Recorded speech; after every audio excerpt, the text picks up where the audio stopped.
Welcome to the Rational Egoist. I'm your host, Michael Liebowitz.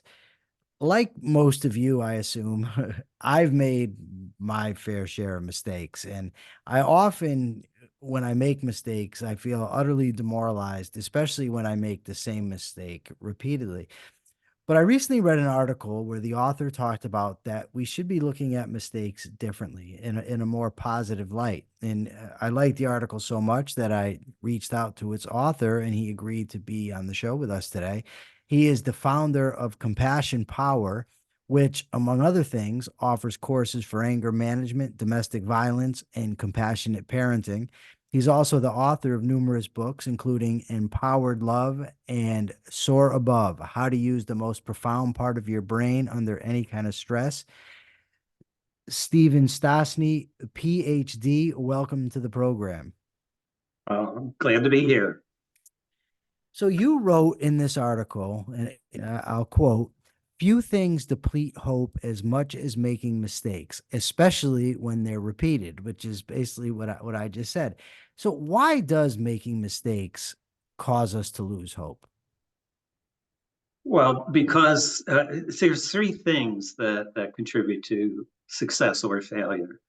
One is genuine confidence, and that doesn't mean you're not going to make a mistake. That means that when you make a mistake, you'll be able to recover from it. And if even the mistakes that you mentioned, if you really look back on them, you did recover from them and you did compensate for them, but you forget that. What you remember is the shame of making the mistake. Um, that's genuine confidence. And then there's overconfidence. That's when you underestimate the risk of failure. And underconfidence is when you overestimate the risk of failure.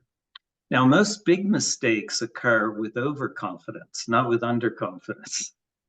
Those are catastrophic mistakes, often like big financial mistakes. Stock market is replete with overconfidence, people losing a lot of money. And underconfidence keeps us from learning from smaller mistakes. And if you don't learn from smaller mistakes, you're going to make bigger ones. But you can actually learn more from a mistake than you can from a success, because a success, well, anybody who's successful will tell you there's a certain amount of luck involved in success. And we've kind of forget that we were lucky and repeat the small mistakes that lead to the big ones. So mistakes are good learning tools. They're not punishments. They're to help us do better. So this feeling of hopelessness that you talked about and I mentioned, when we get that feeling, we tend to repeat mistakes. What is the dynamic at play that causes that to happen? Well, it's shame that causes uh, the hopelessness. Uh, Shame is a self-obsessed emotion that makes you stop what you're doing because it's either producing failure or rejection. That's how it evolved in the human species. But it doesn't mean for you to stay stopped. It means stop what you're doing and do something else that'll be more successful. But the shame's coming from the limbic system, the toddler brain, the part of the brain's fully developed at age 3. So it doesn't know what to do. It just says, don't do that.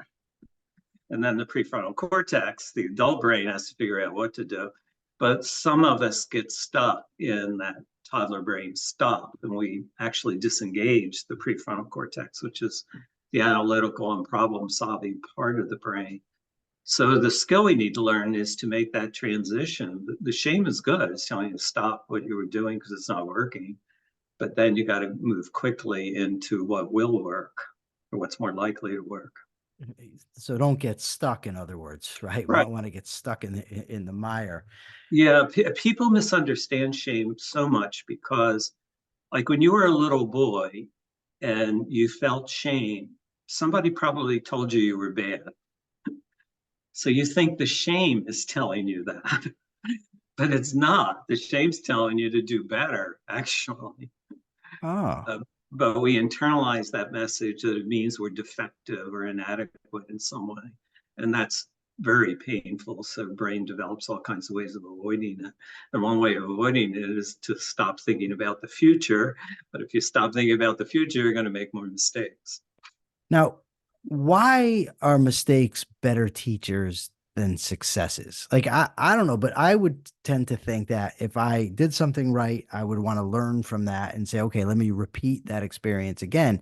But you say that mistakes actually have the propensity to teach us more. Why? Because what we remember is the success. We don't remember all the steps up to it. So we're going to, when we try to repeat that success, we're going to go straight to the success.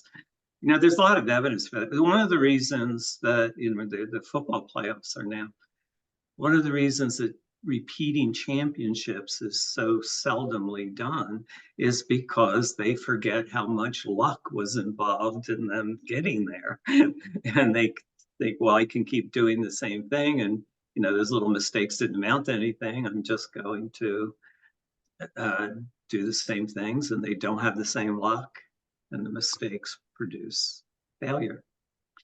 Now, these mistakes that we make on the way to our successes, you use the analogy of playing horseshoes, Yeah, that's where can you elaborate on that? First of all, tell us what the analogy is and then elaborate on what it means. Because I thought it was a very interesting point that you made.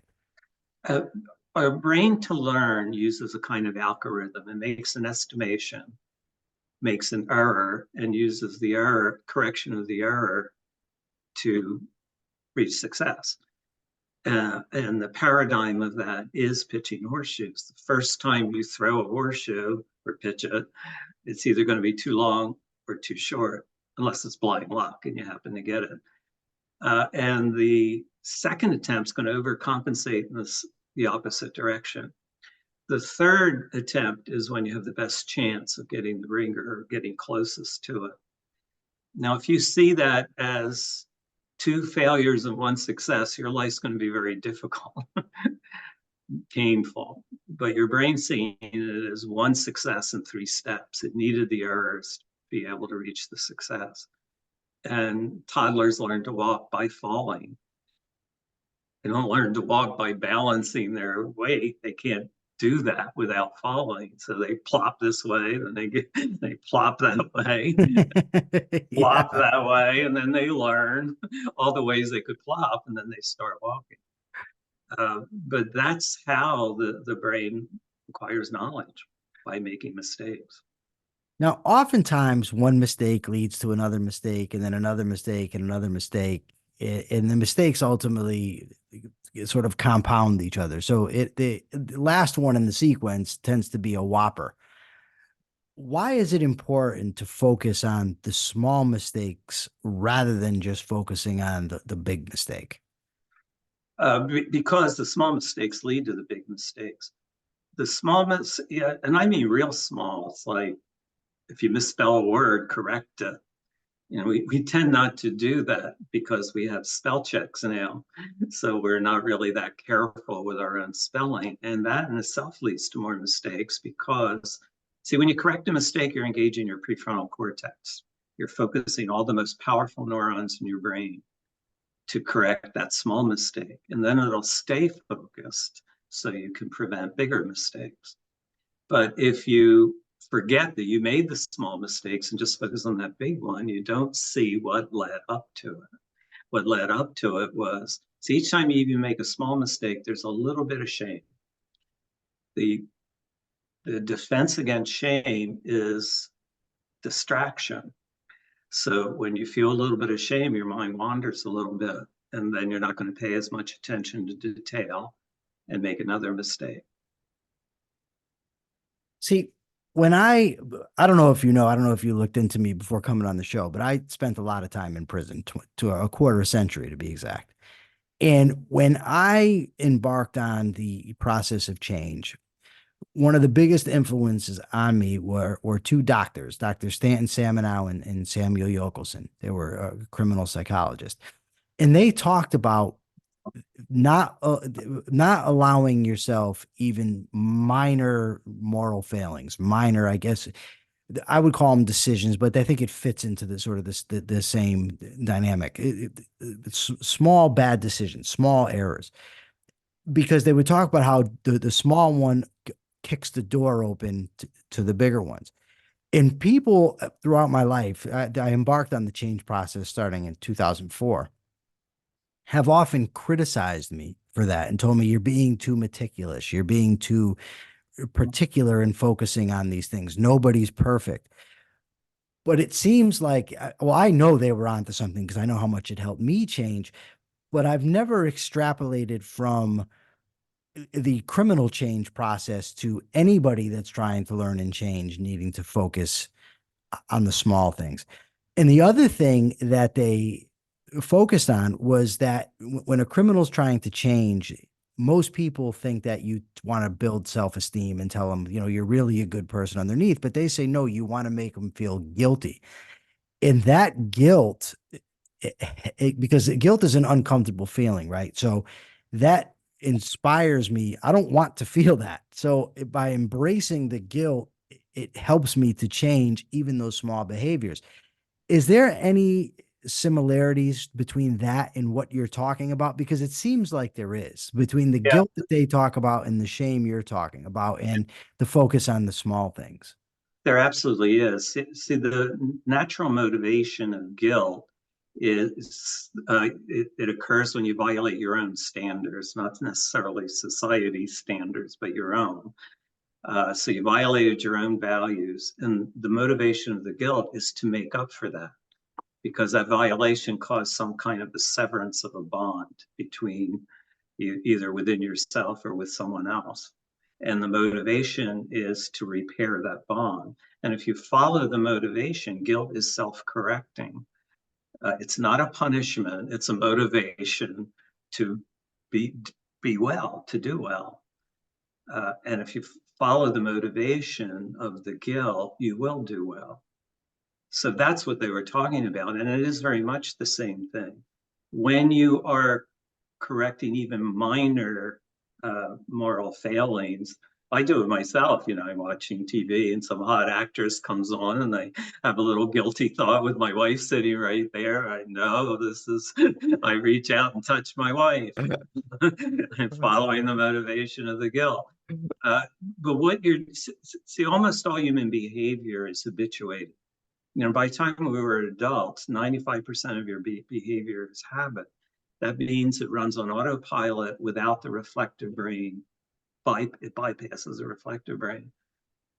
Whatever you do repeatedly, your brain will begin to do automatically. So you want your moral behavior, your ethical standards to become habits, to become automatic. And the way to do that is by repeating these small steps. So that's the neurological explanation. But what they were telling you is right on. I'm glad to hear Yeah. that. I'm glad to hear that Thanks. psychologists have gotten that. When you just mentioned that the habits, it reminds me of Aristotle, and then I don't know how to pronounce it, but I'd say Nicomachean Ethics, where he talked about virtue basically is built into the character by repeated action. It's habits. I think William James talks about something similar.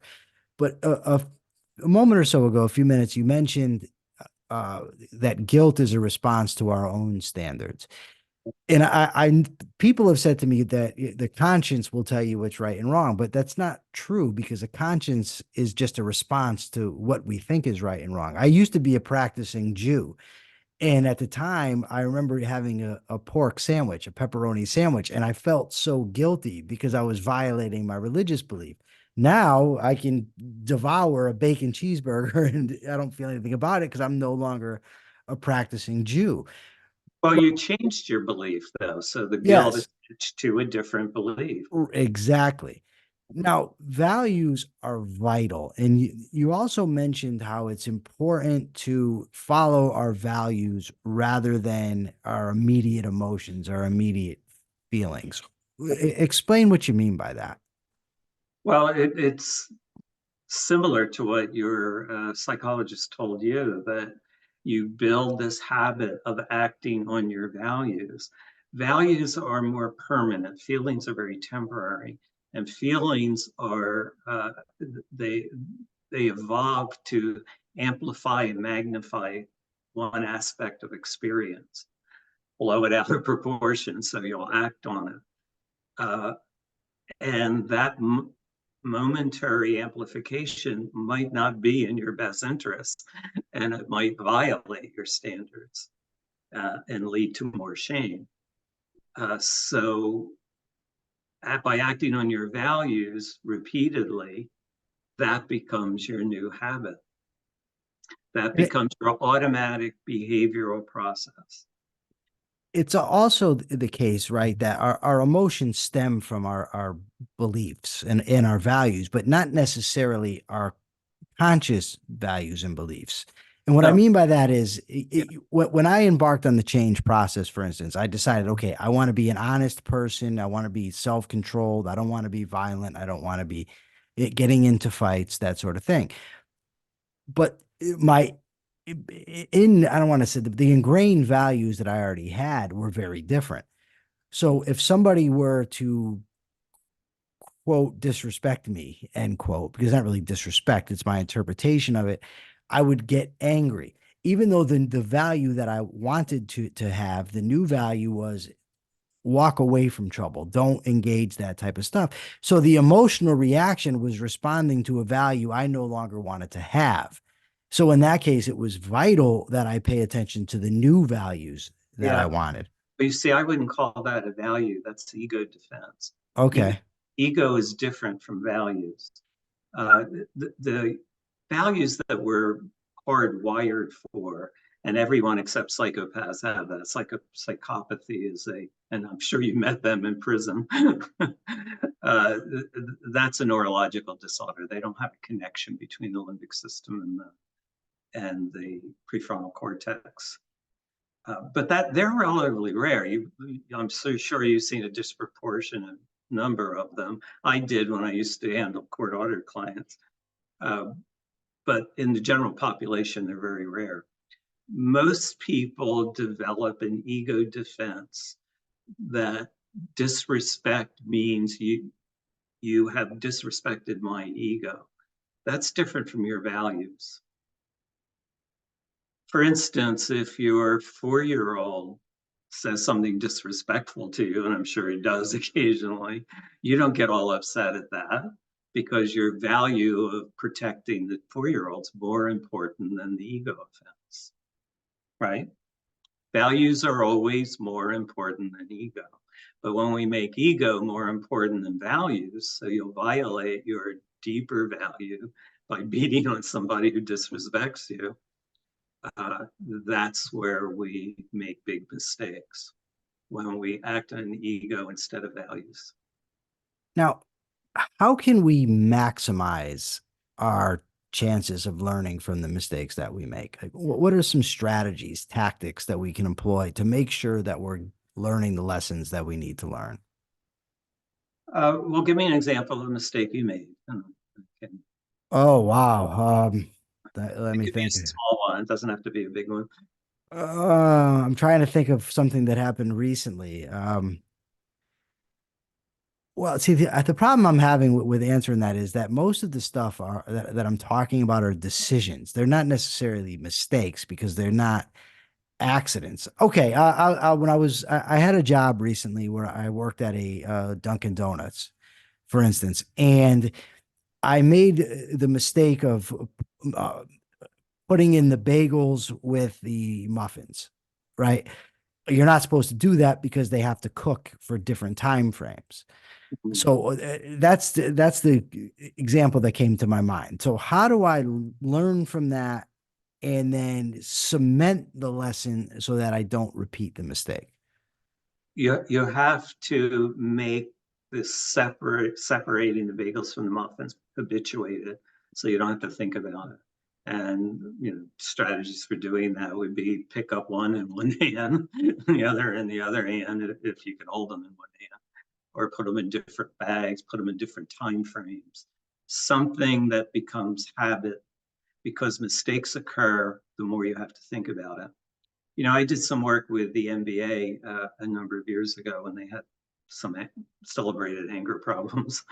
And I didn't know this, but every day they practice, they shoot almost 100 foul shots.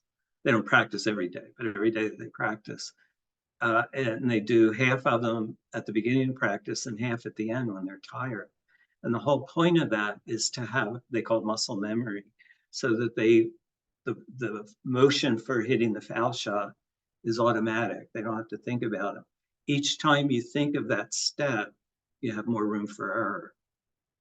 And it's the same thing with something like that. How can I prevent this in the future? Is to come up with a way that my brain will make them separate automatically without having to think about it.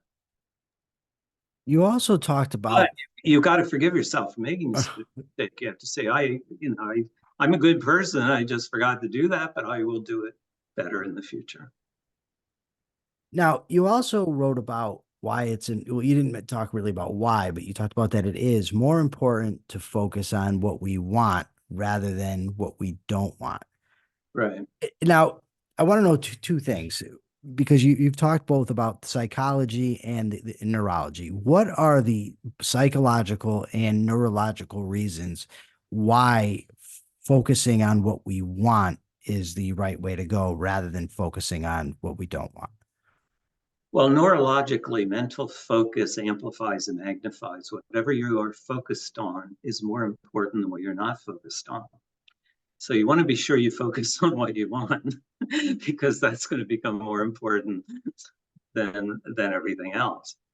The other thing is what you focus on, you're likely to get more of. Uh, for instance, in that exchange you mentioned where you felt disrespected, if you focus on the disrespect, you're going to get more disrespect. But if you focus on this person is not feeling good about himself, then you're going to get less disrespect. You see the difference? I do. My last question has to do, it's kind of personal for me because of my role now in helping my girlfriend to raise her small child.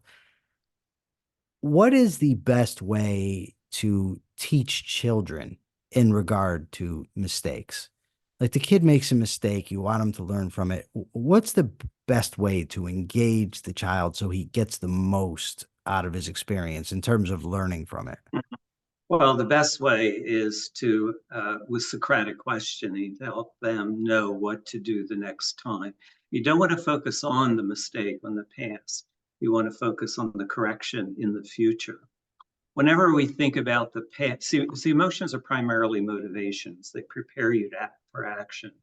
They send action signals, peptides to all the muscle groups and organs of the body to prepare you to do something. And what they prepare you to do is basically approach, get more of something, avoid, get less of something, or attack. You're seen as a threat.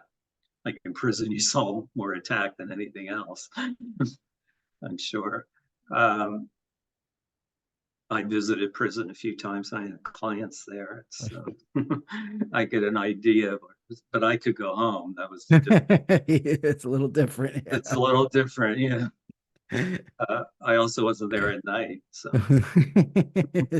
Well, that's when everybody's locked up, so it's safer. nicer at night than it is in the day. Uh, Okay. so you want to focus on what to do. The next time that you're all excited and you still have to pick up your clothes and put them in the laundry, what do you think is going to help you remember that?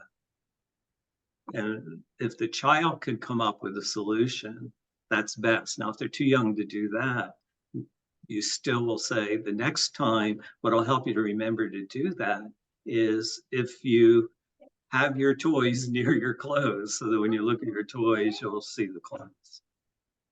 Speak of the devil, come on over. Say hi. Say hi. Hi. He's actually been good. He hasn't wandered over. He just did for the first time. So I'm gonna give him a nice surprise. I'm gonna take him out for a soda when I'm done with this. Ben, don't sit there because you're gonna mess up my microphone. Okay.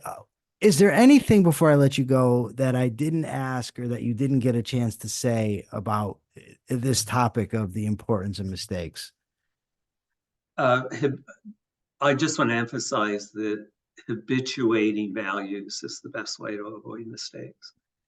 Habituating values. Values have to, they're the one of the few things that engages both the emotion and the prefrontal cortex.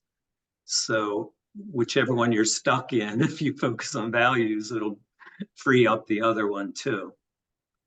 Uh, and that's pretty much probably how you reformed your life.